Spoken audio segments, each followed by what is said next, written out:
Bueno, hola, ¿cómo están ustedes? Quiero, pretenderé ser breve en esta cuestión que voy a abordar. Tratamos sobre la cuestión de la participación ciudadana en los asuntos públicos de la comunidad que eh, eh,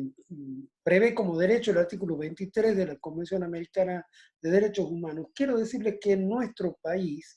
este derecho de participación en la conducción de los asuntos públicos está de alguna manera a través de representantes, a través de garantizado en los poderes ejecutivo y legislativo, por lo menos formalmente, en lo que atañe a la elección directa por voto popular de tanto los representantes del Ejecutivo, del representante del Poder Ejecutivo, como los representantes de los poderes legislativos. Pero no pasa lo mismo con los jueces. Los jueces son elegidos por un sistema diferente en el que no participan los ciudadanos, sino que participan representantes de los ciudadanos que están organizados en distintos estamentos, por ejemplo, el Consejo de la Magistratura, participa también el Poder Ejecutivo, participan también los legisladores, los senadores en el Fuero Federal, pero evidentemente que esta participación a través de estos trámites que no es la misma que la representación directa que adquieren las personas que asumen los cargos en los poderes legislativo y ejecutivo. Esta es una representación de alguna manera refleja o indirecta a través de los representantes que tienen mecanismos para designar jueces, lo cual significa llanamente la no participación verdadera de la comunidad en la justicia. Y justamente en nuestra constitución, esta participación, que es una forma esencial de un sistema democrático, la participación de los ciudadanos en la conducción de los asuntos públicos, la tiene prevista en 3 artículos que precisamente implican que nuestros constituyentes optaron por el juicio por jurado. Es decir, que en materia judicial los las personas accedan a un rol en la justicia que les permita intervenir en la decisión de las cuestiones judiciales. El artículo 24 de la Constitución nos dice que todos los juicios criminales se terminarán por jurados. Esta clasificación tripartita francesa no habla de que los juicios criminales son los delitos graves. Y lo que quiere decir es que, como está en el capítulo de garantía, de que todas personas tenemos el derecho, que en caso de ser acusado de un delito grave, de ser juzgado por un grupo de personas, plural, elegido de una forma transversal en la comunidad, esto es para que haya representantes de todos los miembros de la comunidad, que puedan atender nuestro caso, comprender nuestro caso y con su conciencia decidir si es que hemos participado o no en un hecho y si somos culpables o no de la infracción de la ley penal que se nos atribuye. Y esto lamentablemente ha tenido muchas opiniones contrarias y al día de hoy existen opiniones contrarias que yo no voy a criticar, sino que comprendo que a veces responden a la ubicación cultural en la que nos encontramos. El conflicto jurídico penal ha sido resuelto en nuestro país con la herencia de la colonia, y la colonia era un régimen absolutista que tomó el sistema de enjuiciamiento. Fíjese, en España hubo un renacimiento de la Inquisición a mediados del siglo XIX, que siguió casi hasta fines del siglo XIX, en donde se juzgaba todo por escrito y no había juicio por jurado, ni juicio oral tampoco. Nuestros legisladores, a pesar de que la primera opción, el primer proyecto fue presentado para tener un código procesal penal en la Argentina, fue el de Victorino de la Fuente, que era el de un juicio por jurado. Y sin embargo, este proyecto no prosperó, perdió estado legislativo a través de la resistencia que autores como Alberto Binder, el doctor Binder, nos dice que esto es una resistencia, fue una resistencia corporativa. Esto es, que los abogados, el conjunto de la corporación de abogados, al ver que iban a perder una porción importante de poder al momento de la sanción y atribuir este poder a los ciudadanos, realizó una sorda resistencia que terminó en que perdiese el Estado legislativo esta norma y que apareciese el código de Obarrio, el proyecto de Manuel de Obarrio, que finalmente se transformó en código y que escuchen esto, era un juzgamiento totalmente por escrito. Y saben que los sucedáneos de ese código en las diversas provincias en el fuero federal nos hicieron juzgar los delitos en forma escrita y secreta prácticamente, totalmente escrita, y llevar a condenas en las que el juez en la realidad no le conocía la cara del condenado, tampoco a la víctima. Entonces, un sistema muy odioso, pernicioso para la salud democrática de la comunidad. Acá en Tucumán, en el año 91, se instauró el juicio oral y quizás esta apertura a la comunidad, incompleta por supuesto, porque fue puesta en manos de los jueces,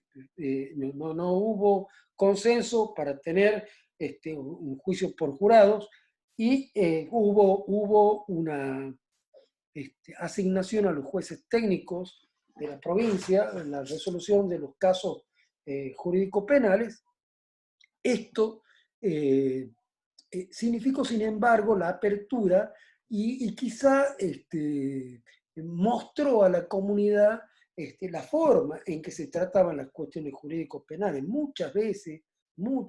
formas alejadas de lo que la naturaleza de estas cuestiones exigía, ¿no? Y esto ha provocado un descrédito y el lógico descrédito de la justicia penal, justicia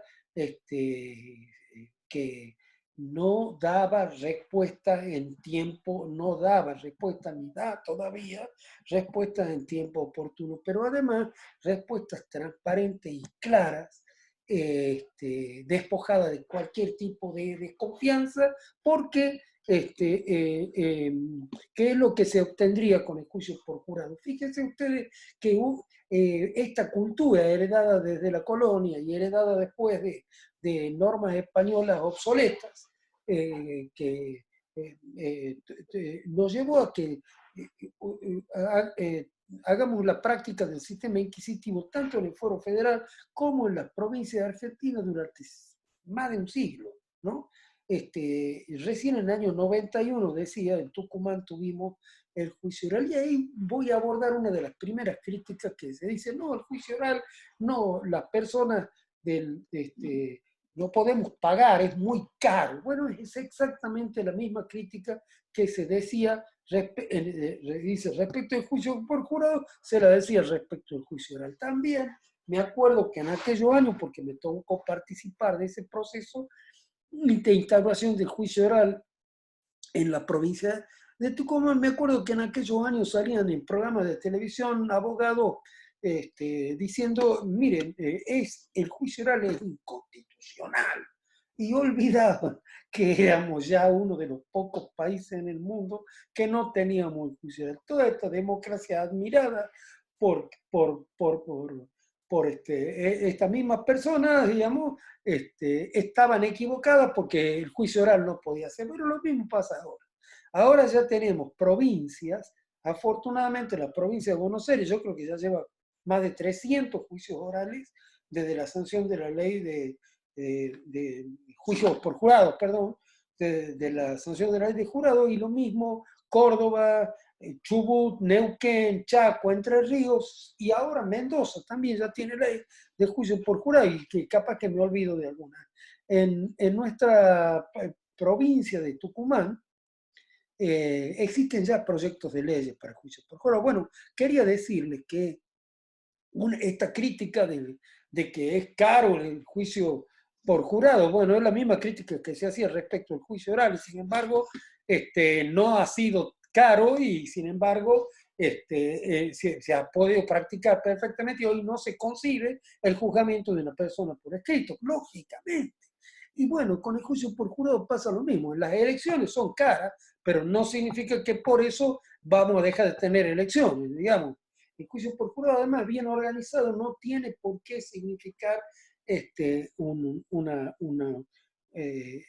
perjuicio a la economía, no se concibe frente a lo que son los enormes otros presupuestos. Y ustedes pueden haber estado hablando ahora de presupuesto participativo, excelente, y sabrán cómo es que las leyes de presupuesto distribuyen los fondos comunes y la enormidad de fondos comunes que se distribuyen conforme a la voluntad legislativa. Entonces, esta crítica de que el juicio por jurado claro, no resiste análisis, pero menos análisis todavía, resiste otra crítica que se suele escuchar diciendo la comunidad argentina no está preparada para el juicio por jurado, que realmente es una crítica absurda. Autores como Andrés Harfuch nos dicen que además es una crítica de corte racista, que inaceptable y que ya dicen ciertos círculos nadie se anima a plantearla. Bueno, yo quiero sobre este punto decir, a veces acude a la boca de muchas personas, y no, a ver, pero no los critico, sino que a veces esta respuesta fácil, no, la comunidad argentina no está preparada, por eso yo estoy en contra, por ejemplo, muchas veces, y no todas las veces, indica que las personas que así reaccionan no han tenido la oportunidad de conocer a fondo cómo funciona el juicio por jurado, ¿no? Entonces, a ver, miren cómo es esta cuestión. Y si nosotros la redujéramos o la abordásemos de otra manera, nos va a mostrar la absurdidad que tiene esta afirmación, que además no tiene fundamento. Yo creo que quienes dicen esto no tienen fundamento en ningún estudio. No hay ningún estudio que diga, no, los italianos sí pueden, los españoles sí pueden, los nicaragüenses sí pueden, los argentinos, por ser argentinos, no pueden tener un juicio por jurado. Y resulta que, fíjese usted, el artículo 25 de la Constitución, que proviene de la base de Alberdi, de nuestra Constitución, dice, la Argentina fomentará la inmigración europea, una norma discutible en lo que atañe, digamos, a la elección de que en aquel momento hoy yo creo que no sería viable hablar de fomento de ciertos tipos de inmigración, pero ahora nos sirve de ciertas personas mejores que otras. Pero ahora nos sirve, digo, este ejemplo para mostrar cómo es que, por ejemplo, un italiano que estuvo en una de las corrientes olas inmigratorias del siglo XX y un español que también hubo olas inmigratorias de españoles en la Guerra Civil Española, por la Segunda Guerra Mundial, etc., podía ser miembro de un jurado en Italia, podía ser miembro en España, pero cuando se trasladó a Argentina ya era miembro de la comunidad argentina, no podía ser jurado, ¿no? Realmente ni sus hijos no podían ser jurados, pero ellos habían sido jurados en Europa. Realmente no tiene asidero. Más que, bueno, en aquel temor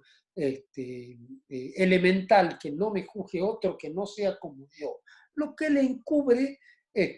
un enfoque clasista y también racista, como dice nuestro maestro Andrés Harfuch, que es el presidente de la Asociación Argentina de Juicios por Jurado. Y quería decirle además que estos dos argumentos, de que es caro, de que la comunidad argentina no está preparada, también son argumentos que nacen espontáneamente, pero que no tienen un fundamento. Y el fundamento que no tienen es justamente porque no conocen cómo funciona un jurado, cómo se elige un jurado, qué participación tiene la fiscalía y la defensa en la selección de los jurados,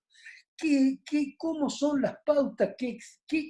cómo es que a los jurados se sortean más cantidad de jurados de la necesaria justamente para poder dar lugar a entrevistas en una audiencia que se llama de voir dire, en la cual el fiscal y la defensa frente al juez con la participación del juez si es necesario hacen una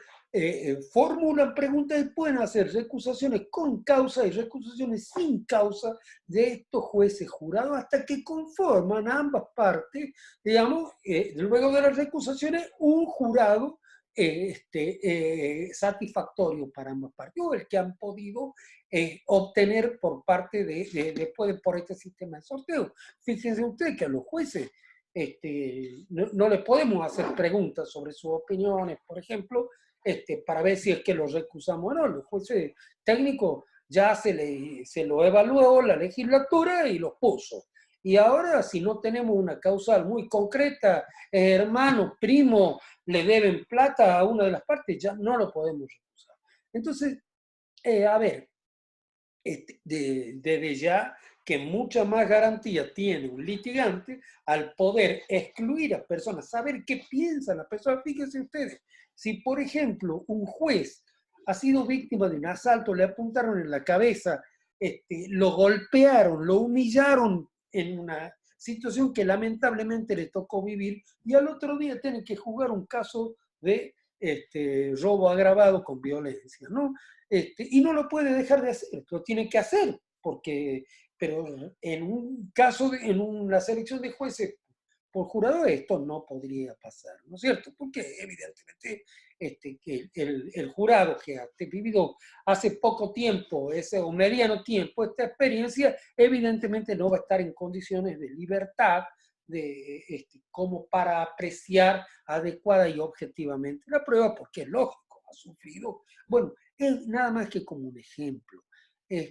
Pero sobre todo hay un argumento muy importante que las personas que se oponen y que dicen que se oponen al jurado no lo explican tampoco, pero dicen los jurados no saben derecho. Y bueno, pero el hecho de que no sepan derecho es justamente lo que se busca. Los abogados no pueden participar de un jurado. Los escribanos, los procuradores no pueden ser jurados, porque tienen una formación jurídica que les puede condicionar en la valoración. Lo que buscamos es que se juzguen los casos a través principalmente de la lógica. Y la lógica, las formas de pensamiento humano y de relación de la información que tenemos los seres humanos no la tienen los abogados solamente, no la tienen, no hay que estudiar, no la tienen tampoco los profesores universitarios de lógica, las tenemos todos, ¿no? No es, bueno, hay ejemplos muy elementales, pero lo que se busca es que justamente las 12 personas que van a participar y escuchar lo que pasó en el juicio puedan apreciar esto que pasó a través de su pensamiento lógico y analizar la conducta de sus pares y debatir entre ellos y resolver si existió o no existió. Y decía yo, por ejemplo, que nosotros, las personas, como garantía tenemos los tipos penales, ¿no es cierto? Nosotros sabemos que lo que no está en un tipo penal no puede ser considerado un acto criminal y no nos puede condenar por algo que no está en el Código Penal.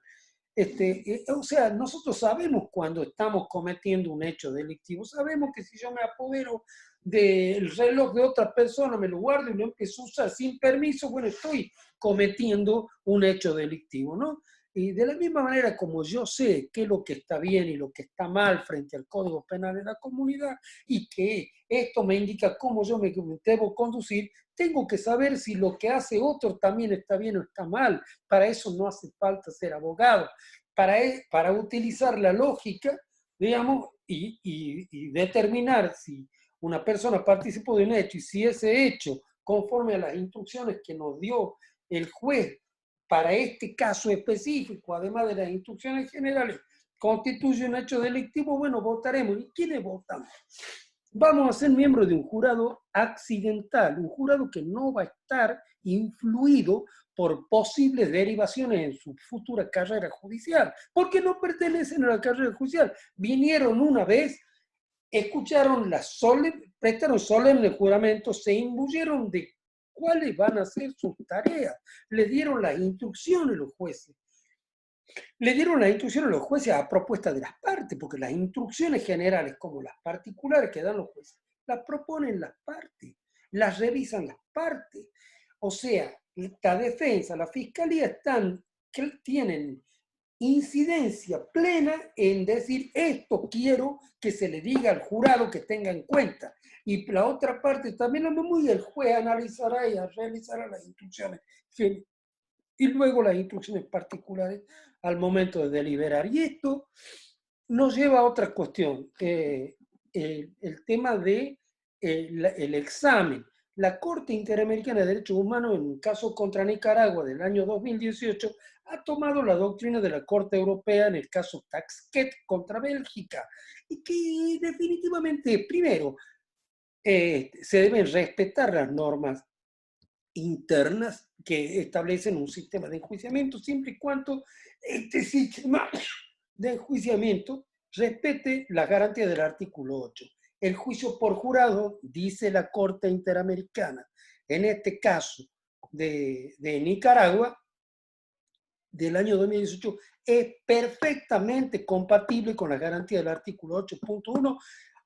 Siempre, únicamente lo que hace falta es saber que la persona comprendió las razones por las cuales la condenaron. Y esto es mucho más comprensible cuando a través de este sistema de jurado obligamos a los abogados a hablar en un lenguaje claro, porque tienen que hablarle a los jurados y no le pueden hablar en tecnicismo legales, ¿no es cierto? Tienen que traducir a un lenguaje claro, accesible a toda persona con una cultura media en la comunidad, digamos, que pueda escuchar y pueda saber, que es lo mismo que pasa cuando los jueces resolvemos, por ejemplo, qué auto iba más rápido que el otro y por eso, por ejemplo, tiene la culpa del accidente. Y los jueces resolvemos esto todos los días, ¿no? Si es que iba a más o menos velocidad de la permitida, por ejemplo. ¿Y cómo sabemos? No somos ingenieros, ¿no es cierto? Para eso están los peritos. ¿Y los peritos qué hacen? En un juicio por jurado comparecen y dicen, llevan a un lenguaje claro y simple, comprensible para los jueces y comprensible para las partes y para los jurados, que sus cuestiones técnicas que necesitan desarrollar en el juicio, ¿no? Y esto es lo mismo que pasa con los jurados. Cuando necesitan instrucciones técnicas, se hacen estas instrucciones y los abogados además desarrollan sus teorías de una manera asequible. Este es el gran beneficio del juicio por jurado, es que justamente a diferencia de lo que ocurre en los juicios orales comunes, en los cuales se toma un expediente y muchas veces se lee gran parte del expediente, en los juicios orales el juicio consiste en la lectura, por ejemplo, de la requisitoria fiscal de elevación al juicio, de la acusación, digamos, y a veces cuando el caso es complejo, una acusación que es leída durante el día, todo el día o más de un día. Hemos tenido casos de juicios grandes en los que donde la persona después de los primeros 5 minutos se da cuenta que no puede entender lo que están hablando, porque hablan en un lenguaje abogadil que no está al alcance de todos porque no fueron a la facultad, entonces directamente dejan de escuchar y se terminó la garantía esta de la... En cambio, en el juicio por jurado vamos a tener un sistema acusatorio en el cual los abogados expliquen claramente el caso, den una guía en la primera locución, digamos, que hagan en el alegato de apertura y luego en el alegato de clausura relacionen toda la prueba, relacionen todos los elementos del caso y los presenten según la conveniencia de su parte. Y la otra parte lo hará lo mismo y el jurado tendrá todos los elementos para resolver. Bueno, hay muchos argumentos más que nos indican que ya es hora de tener una verdadera participación ciudadana en el Estado y en la justicia. Ya nuestra provincia necesita de esta participación, necesita de la transparencia que el juicio por jurado, no, de la confianza judicial que el juicio por jurado nos va a traer, de la confianza de la gente en la justicia, y de la mejor calidad de litigación que responde a un juicio por jurado, exige una calidad de litigación muy superior a la actual, en el sentido de que para que poder prevalecer en un juicio por jurado, vamos a necesitar convencer en palabras simples y correctas y con un discurso muy bien armado y con una estrategia muy bien armada a los jurados de la regularidad y de la ética de nuestra posición. Entonces, estamos hablando de que estamos ya atrasados como provincia en cuanto no hemos podido todavía integrar esta necesidad ciudadana, digamos, a hacerla una realidad concreta y comenzaría, y cabía preguntarse, yo siempre a veces converso con los jurados, ¿cómo sería con las personas sobre este tema de jurado? Y digo, ¿cómo sería nuestra Argentina si hubiéramos tenido juicio por jurado para jurar los crímenes graves, los crímenes desde el Estado, por ejemplo, a través de ciudadanos que vengan una vez, se juramenten, miren con toda responsabilidad y utilicen esa pluralidad enorme de opiniones desarraigada de cualquier tipo de relación con el Estado, digamos, que les permita resolver los casos con toda precisión y bien acorde con los hechos y el derecho, ¿no? Bueno, chicos, señoras y señores, y alumnos y alumnas, voy a dar por terminada porque sé que el material es nutrido y quisiera no cansarlos, pero si estas palabras mal hilvanadas sobre el juicio por jurado le han despertado algún tipo de inquietud, les invito con todo gusto y me pongo a disposición, les invito a formular las preguntas que quieran a través de los canales, a través de la página de nuestra materia y con el mayor gusto me pongo a disposición de ustedes para desarrollar los temas que consideren convenientes respecto de esta cuestión. Bueno, les deseo a todos ustedes un buen día y les saludo y me despido. Que estén todos ustedes bien.